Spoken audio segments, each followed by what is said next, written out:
Hello, my name is Paul Fanning and I'm editor of Manufacturing Management. Joining me again today is Jordan Rassas, head of new business at Inenco. We're here to discuss meeting the energy market challenge because although energy prices have fallen back from the heights of late last year, they show no sign of returning to pre-COVID levels. And with the need to optimize operational costs always paramount for manufacturers, finding a way to effectively control and mitigate the risks of energy costs remains a key challenge for many, and for some even an existential threat. So I wondered, Jordan, if maybe we could kick off by if you could give a picture of the energy market, what the current trends are and what future forecasts are, the big questions, in other words. Yeah, sure. Thanks. Hi, Paul. Hi, everyone. So I think in order to understand what the markets might do in the future, it's really important to get a grip on what the market did in the past and what the dynamics were that led to 2022. So I think I'll start with a brief summary of a market update, if you will, and I think I'll break that down into three quick sections for listeners. So what happened in the past, where are we at now in the present, and then what the future might look like, and what key considerations you need to make. Is that okay? Yeah, absolutely. Please go ahead. Right, okay. So in terms of historically and in the past, I think the first thing I often talk around when speaking to large users of energy is firstly drawing their understanding to actually, a lot of users think that the point of the Russia-Ukraine conflict was the point in which energy prices started to rise dramatically. Actually, about 3 or 4 months before that, energy prices were already at record highs in the UK. The reason for that, so that's around November 2021. The reason for that, Paul, is COVID was a big thing in terms of killing demand on a UK level. The UK demand when COVID hit, due to lockdowns, due to reduced consumption levels across various different sectors, meant that energy prices in early 2021 were actually at record lows. And whilst energy prices were at record lows, Southeast Asia, so a lot of the Chinese, South Korean companies were manufacturing at previously unseen levels. So they were buying massive amounts of LNG at these record low prices, and they were using that LNG to obviously power their manufacturing drive. Now, in 2021, big question we were getting asked was, why is Europe allowing this to happen? The answer at the time was Nord Stream 2. So Nord Stream 2 was going to be a large gas pipeline running from Russia into Germany, and that was going to make up for a lot of the lost LNG. And it meant that Europe didn't need to compete in LNG battles with Southeast Asia. What we saw throughout 2021, Paul, was Nord Stream 2 was delayed. Ultimately, it was then cancelled. And what that meant was, as we moved towards the winter months, so as we moved towards September and then October, which is the start of the winter season in energy, 2021, Europe was really, really undersupplied from a LNG level. We had really, really low levels of LNG in storage. And that's bad because in winter, when gas prices tend to peak because of heating demand, we tend to like to export what we've got in storage. Now, in winter 21, we didn't have that. That caused prices to already be at record levels. But we did have a solution at the time, which was to flow more gas through Russia. What then happened in February 2022, so moving into last year, which was, as we all saw it, the energy crisis year, was the Russia-Ukraine conflict began in February. Europe immediately shifted its focus to, we now need to become independent. From a gas perspective, we can no longer become dependent on Russia, because last year we just flowed more gas through Russia. Now there's an active conflict. That's not going to be an answer anymore. So in 2022, what we saw was a market that was already at record highs, then began to rise again at the start of the conflict. It then started to drop again. If you look at a graph of the markets, you'll notice 2 or 3 months after the Russia-Ukraine conflict began, prices did actually start to fall off. Then all of a sudden, prices shot right back up again to around £800 per megawatt for short-term contracts in August or September last year. Around £400, £450 per megawatt for seasonal contracts around the same point last year. Now, effectively, the reason for that fall was Europe's fix for no longer flowing extra gas through Russia was to mandate that, okay, we need to get gas storage levels across Europe to minimum occupancy levels by a minimum date in the year. Unfortunately, what we didn't pass in 22 was legislation around the maximum price we would pay for that LNG. So that caused us to, at a continental level, buy more LNG than ever before for delivery faster than ever before, competing with Southeast Asia, who were almost, naming their price at one point. And that caused energy prices to go to previously unseen levels. Now, to be honest, the levels that they hit last year were unsustainable for so many reasons. Government intervention was required. Suppliers, unless you were one of a select few with very, very good credit and all sorts of different restrictions, suppliers weren't even able to contract for a lot of users long term.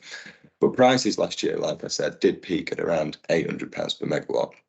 Since August, so as we now move into the present, prices have fell. And one of the biggest, things that people will notice is that since August, September last year, when gas storage levels managed to get to where we needed them to be, prices have dropped off. They've continued falling to around about the 75, £80 per megawatt level. No, I'd say actually more the £85 per megawatt level, which is where they're at now. And in fact, just to give you an accurate view on that, I've got the close of play market prices as of the 6th of December and winter 2024. So a contract start date of the 1st of October 2024, as of close of play on the 6th of December, was trading at around about 10 pence per kilowatt. So actually 10.12 pence per kilowatt. So when you pit that against the peaks that we saw last year, that seems a really, really good rate. When you pit that against what users might be used to paying historically, 4 or 5 pence per kilowatt, then it's a not so good rate. And just to expand on that, Paul, I think a lot of manufacturers listening, they may be used to paying an old world price of maybe 10 to 15 pence per kilowatt for energy, of which, 4 or 5 pence, depending on when you went into the market, maybe as much as 6 or 7 pence will have been the commodity element. So that's the part that's at around about 10.1 pence for October delivery. Interestingly, and we'll expand on this later, but for manufacturers with a further out start date, the energy market's currently in a state of backwardation, which meant that a lot of the further out you look for energy, the cheaper it is. And that's because a lot of the issues in the market are short-term issues. And just in terms of what's caused us to get down to this 10 pence per kilowatt level for winter 24 delivery, effectively the Inenco market messaging, and one of the key things we often unpack is the energy market is still incredibly reactive to bad news, but since gas storage levels were full, there just hasn't been that much from an energy perspective. From a temperature perspective, we had one of the mildest winters for about 35 years, which meant that, the demand for heating was lower. On a population perspective, we had a cost of living crisis, which meant that people were choosing in some instances between heating and eating. The domestic gas demand in winter 2022 was as low as it's been for a long time. But we also saw things like a voluntary lockdown in China, which meant that LNG that was previously scheduled to arrive there was now available to Europe. We saw things like record generation levels for renewables at points throughout the year. So almost everything that could have gone in the market's favour did. And that's led us to where we're at now, which, just to recap, around about 10.1 pence per kilowatt is the price for winter next year, for winter 2025. So again, for the same energy but delivered 12 months later, that drops actually just below 10 pence per kilowatt down to about 9.54 pence per kilowatt. And for the same energy but delivered a year later, so winter 2026, prices come down again. So at close of play on the 6th of December, that was trading at 9.05 pence per kilowatt. So that phenomenon, backwardation, the further out you look, the cheaper it becomes. It is quite useful to know when you're planning your strategy. So that leads us to the sort of third and final part of that market view, which is what might the future hold. So I think what's really important to understand when you're buying energy, particularly when you're buying energy for a manufacturer. And I often view manufacturers as an important category of their own when it comes to energy users, because manufacturers are often running profit margins 5-10%. Energy is often a massive part of that manufacturer's costs, maybe in the top 3 costs. So in 2022, something really important to understand is volatility was 500%. So 2 different manufacturers going to market for the same amount of energy, but at different times in the year in 2022, would have seen as much as a 500% swing in the commodity cost. Now, when you're a manufacturer, if your turnover is say £20 million and you're at a 5% profit margin and your energy spend is 1 million and that's gone to 2 million, that's then your turnover all over again. So I think this is why I categorize manufacturers as in an important category of their own when it comes to buying energy. So what's important when looking to the future, in our view, firstly, is there's an old saying in commodity trading, you can't catch a falling knife. Eventually you're going to get your hand cut. So no one can accurately predict how low or how high a commodity cost is going to go. What's important to understand is the market moves in cycles when you trade energy. So when you look at electricity and gas, the market typically moves in cycles of around about 4 to 6 years. Now, within that cycle, what you'll see is a market low, so the lowest price that can be achieved for energy, and a market high, the highest price that can be achieved. Inenco believes that we are now in a new market cycle. We believe that, the things that I'm talking around in terms of the events from late 2021 into early 22 have opened up a new market cycle for us, whether we like it or not. I think the glimmer of hope is that we do believe that we've seen the peak of this market cycle. We think the peak was in August, September last year. And as I mentioned, for all of the reasons, it simply wasn't sustainable. In terms of predicting the low, again, it is an impossibility. What's important to note is, CFDs, which is the price that renewables generators can achieve for their generated energy, are currently being agreed at around about the 75, 80 pounds per megawatt, so around about the 8 pence per kilowatt mark. So that's often an accurate view on, how low prices could go, because that would still want to reflect good value for money. So for me, I think it's about, and we'll unpack this shortly, but it's about understanding what are the risks that could cause the market go as high as, maybe not 800, but that's the upper range. And what is the potential reward? What is the upside risk against the downside potential here? I mean, I think it's interesting to think, for all the market shocks, that, for people to consider that, in fact, we got lucky over the last year or so, or certainly last winter, which people may not feel was the case, but obviously was, as for reasons you explained. So, given that we can't hope to get that lucky again, or always rely on getting that lucky, what strategies can people put in place to mitigate the impact of energy price fluctuations? Yeah, sure. So I think a couple of things are really important to know. So the first thing I often unpack with listeners, or with customers, sorry, but a lot of listeners may know this, some may not, but energy is a genuine traded commodity, much like oil, much like gold. So there are multiple different routes to market when it comes to buying energy. You can ring a supplier and ask for a quote. You can, dependent on your usage, join a portfolio and trade on the wholesale market. You might even be large enough to have a bespoke flex contract. But I think the first thing to understand is energy is a traded commodity, and that cost of that traded commodity, as I mentioned, is currently cheaper the further out you look. So the market's in a state of backwardation. So the first thing is put yourself in a position where you can maybe take benefit of that. Often users may have historically, when markets were very, very low, if not falling, year after year, may have done 12-month contracts with incumbents, with suppliers, gone out to market every 12 months, every 24 months.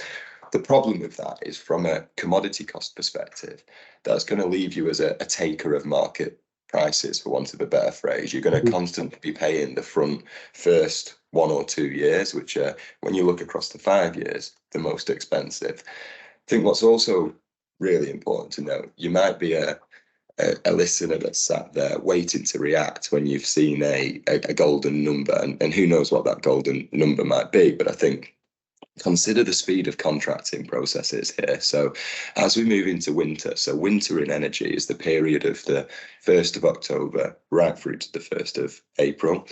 So I think having a strategy in place with a supplier, I'm not necessarily saying there that you need to buy all of your volume over the 5 years, but to have a strategy in place with a supplier early doors could mean that should you see that price you wanted to see, you can actually react to it. I think one of the things that's interesting to note is in August 2022, it was taking suppliers as much as, or as long as 2, 3, 4 months in some instances to get contracts in place with users. And by the time those contracts were in place, the rate had disappeared, so to speak. So I think it depends on your usage as well. I think if you're, for me, there are, as I touched on, multiple different routes to buying energy. There's no right or wrong way, but there is the wholesale market and the retail market. So typically a user that uses less than 1 million units would be on the retail market. So that would look like going to a supplier or going to a broker who goes to a number of suppliers and getting a unit rate, and typically picking a unit rate and securing that. So again, my advice for or a potential strategy for avoiding cost increases for somebody in that boat might be to look at, as I touched on, contracting early, contracting before prices start to rise again, and contracting for a time that you're comfortable with as a business. Again, it's got to suit your business. You know, if you would benefit from having that budget certainty long term, if you would be able to pass on some benefit to clients, if it would give you stability, then great. For a larger user, so for a user that's using more than 1 million units of energy, so typically, you know, old world spending maybe over £100,000 per year, so a lot of the manufacturing sector that'll be listening, I would suggest firstly getting onto the wholesale market, so getting into a position where you're actually buying the commodity. And again, there's multiple different routes to how you can do that with a supplier, with a consultancy. You can actually trade on the wholesale market. But then looking at a strategy that potentially suits you as a business. I think, as I touched on, it's important to, or it might make sense contracting now and getting yourself into a long-term strategy, a long-term contract with a supplier. But the trading strategy behind that is really, really important. If you're a business that doesn't like risk and your strategy is 5-year supply contract, but we're just going to buy 3 months of energy at a time, that might be quite risky. So there are actually things you can do that will mean you can have budget certainty, but not restricted to a certain day's pricing. So, I mean, this is obviously, you know, for a lot of people, this is a fairly brave new world, in the sense that they've got used to some very cheap energy for quite a long time. So it's presumably they're having to employ new skills to mitigate these factors. Yeah, no, 100%. And for me, one of the things I say, I think I touched on this, but you can't catch a falling knife when it comes to trading. You know, it's quite hard to pinpoint how low the market's going to go, and it's also quite hard to swallow a contract rate that, although it might be good against 2022, there might still be that little inkling in the back of your mind that it's still 20 or 30% higher than we were paying previously. I think what's really important to understand here, and a really good takeaway here, is the businesses in 2021 that reacted in the time between markets being at record lows in early 2021 and record highs in late 2021, as I touched on right at the start. The businesses who were comfortable with reacting to what was going on in the market and actually signing a rate that was more expensive than they'd ever seen before, but they understood the market dynamics. Those businesses, when 2022 occurred, they ended up the very, very clear winners, and they ended up the businesses that out of nowhere had this whopping great big competitive advantage, you know, the equivalent of 20, 30, 40 million pound sales orders when you link it back to profitability and turnover in terms of what they were mitigating from a cost perspective. So I think if I'm a buyer or a large user of energy, what's really important is to communicate with my stakeholders now more than ever. You know, your board are going to be as interested as ever before, and I can tell you this firsthand. You know, we're engaging with a lot of manufacturers. We brought on almost £1 billion worth of energy spend last year, and almost every one of those conversations went up to board level, to CEO level in most instances. So engage the people around you, take them on the journey. You know, if someone historically has just seen this as a cost line, it might be important for you to sit down and to share with them that actually, though things might be increasing, it's going to be potentially a lot better than where it could go. And I think for me, you'll often hear me say this phrase, it's all about the upside risk against the downside potential. We're currently at around about 10.1 pence for winter delivery. For summer delivery, prices will be cheaper. And actually, for a contract that's delivered in April 2024, prices on the close of play on the 6th of December were 8.4 pence per kilowatt. So summer start dates are often a little bit cheaper than the winter start dates. So for me, when you look at the fact that, as I touched on earlier, renewables are currently being bought at 77.58 pence per kilowatt 4 or 5 years out, how low are we hoping to go? You know, and we've seen the peak of £800 per megawatt, 80 pence per kilowatt. I'm not saying we'll hit that again, but it's all about what's explainable if prices then start to rise. I think it's really interesting for people to start seeing it, as you say, not merely as a cost line, but in fact as a means of creating competitive advantage, which, you know, perhaps they haven't been used to doing over the years. Then I had a genuine first-hand experience with a manufacturer. They were using around 6 million units of energy last year, and through their strategy, so 6 million units, they were a portfolio type user. They were turning over around about £20 million, and the strategy that they were in saw them avoid a cost increase of 1.082 million. So when you look at their profit margins, you know, it was genuinely the equivalent of their turnover all over again. Or the other way of looking at that might have been, had they not been in that strategy that saw them mitigate that cost increase, they would have had to find their turnover again just to make the same money that they made doing the same thing last year with no changes to orders. In fact, if they made more orders, it might have got worse, because then they would have used more energy at a much, much worse rate. So it put people in this strange position. And likewise, like I said, for me, there's not much more. Most manufacturers will have energy costs as one of their top 3, one of their top 5 costs. Now, for me, really important thing to take away is last year, the difference in cost between the worst price you could have achieved, best price you could have achieved, as high as 500%. So, you know, for most users, that was the clear separator in terms of competitive advantage last year, and it's likely to play a crucial part moving forward, which is why we're now seeing a lot more businesses embrace things like energy reduction and other things to reduce energy costs. Yeah. Okay. So I mean, yeah, that maybe if we could expand on that a little bit, what other actions people can take to better control energy costs? Yeah. So I think 2 or 3 things are really, really important. In layman's terms, you know, I always say you've got to buy your energy wisely.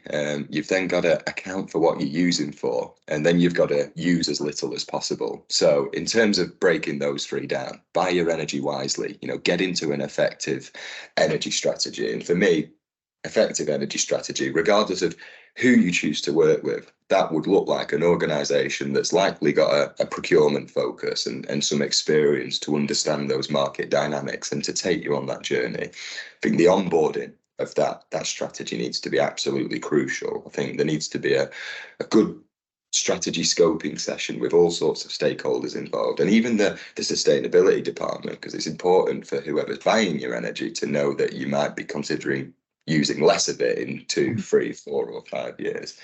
And I think, as I touched on, contract early and long, clearly communicate to all of the stakeholders, be adaptable and open to change. Once you've bought your energy, account for it. So one of the things that we saw last year, so a service that we offer is invoice validation. So taking invoices on behalf of customers, looking for any overcharges or errors, and actually returning those errors to customers. Now, last year, for all sorts of different reasons, users experienced unexpected cost rises, largely from a commodity perspective because of what the market was doing, but also from a non-commodity perspective. We saw changes to duos, we saw changes to the capacity market. We saw, and again, complex there, but you don't necessarily need to understand the depths of those, but the non-energy elements of the energy bills also increased massively last year. We also saw things like government levels of support, and suppliers were having to make more changes to invoices than ever before. Where I'm going with all of this is last year Inenco validated over 1 million invoices. We found 1 in 5 of those was actually incorrect. So I think what's also really, really important, if you're a large user of energy and you're buying, a large amount each year, you might have 1 meter, you might have 10 meters. And if you've got 10 meters, 120 bills a year and 1 in 5 of those is incorrect, you could be looking at potentially cost savings there. And that's really, really important. We see anything from typically a 1 to a 4% saving just on billing errors alone. And then consumption reduction. I think one of the really interesting things we've seen at Inenco across all sectors really, but is a really, what would you say, a board level embracing of what can we do to actually reduce consumption here. Some businesses now are looking at site surveys, so energy audits to an ENBS standard, where they'll look at all material areas of energy use. So it's like, right, okay, if we can understand everywhere we're using energy and all the different areas of how, what we can then do is look at all of the different ways in which we can reduce energy, and we can actually put a return on investment period against that, and we can actually then take that to the board, and we can actually now put a financial lens on things, because as I've touched on, this is now super important to profit. We can now, and actually we've seen, story that I like to touch on. It's a case study actually. It's a company called AF Blakemore. Now this is a large, it's a £1 billion turnover private owned UK company, and they, although it's front end a retail operation, they've also got their own distribution centres, chilling stores, warehouses, almost like a manufacturing back end. Now they effectively, when they saw the energy crisis doing what they were doing, despite being in a strategy that did mitigate a big proportion of their volume, they were also acquiring new sites that were coming in with really high energy costs.